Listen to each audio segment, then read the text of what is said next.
The story begins in a supermarket where a weary mother is shopping with her 2-year-old son. She runs into a friend, Sally, who casually asks how she's doing. With blunt honesty, the mother admits that motherhood has drained away the person she used to be.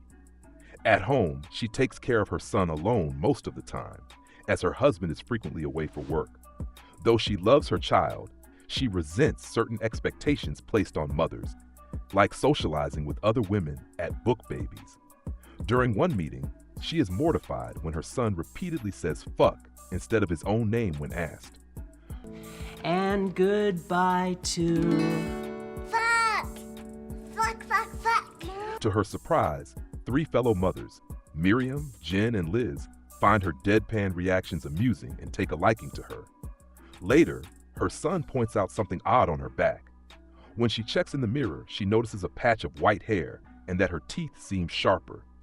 When her husband finally returns, she mentions it, but he dismisses her concerns. His lack of involvement with their child, expecting her to handle everything, only fuels her frustration, making her instinctively growl.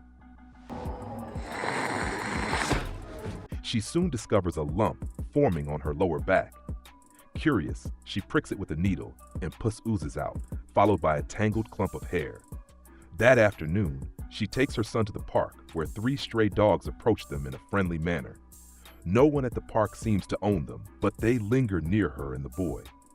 When her husband leaves again for work, she tries to engage her son in messy painting, allowing him to make a mess without consequence.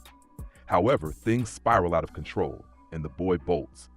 She chases after him but slips on the paint, falling hard onto her back. That night, she discovers her son holding a dead rat.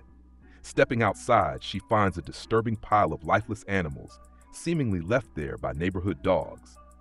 As she approaches, the dogs initially appear as friendly as those in the park, until they suddenly attack.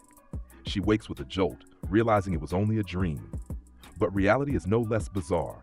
Her son stands before her, holding a large turd. Still shaken, she steps into the shower, only to discover a shocking transformation.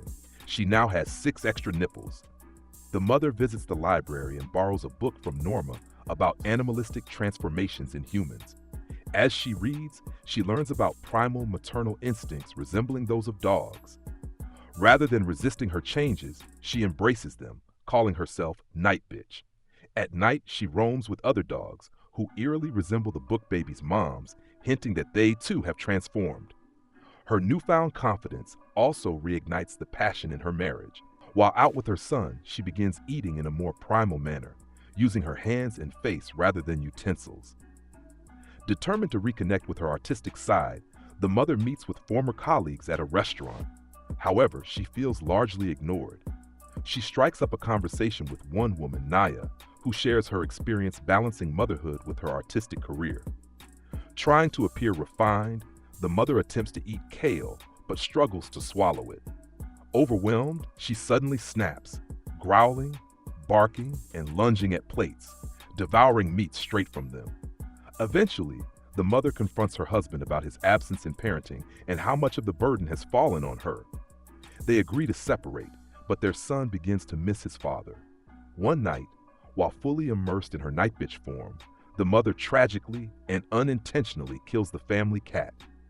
Determined to channel her experiences into something meaningful, she pours herself into her art, drawing inspiration from her time as Nightbitch. She grows closer to Miriam, Jen, and Liz, bonding over shared frustrations and a darkly humorous perspective on motherhood. Eventually, she hosts an art gallery exhibition, attended by her mom friends, former colleagues, Norma, and even the husband. The mother and the husband reconcile after he finally acknowledges the struggles she felt she couldn't express. The story concludes with the family enjoying a peaceful picnic together. As the credits roll, the mother gives birth to a second child, a daughter. In the distance, a howl echoes. If the baby is born under a full moon, does that mean she skips the toddler phase and just sprints around on all 4s immediately? Don't forget to like and subscribe. See you next time.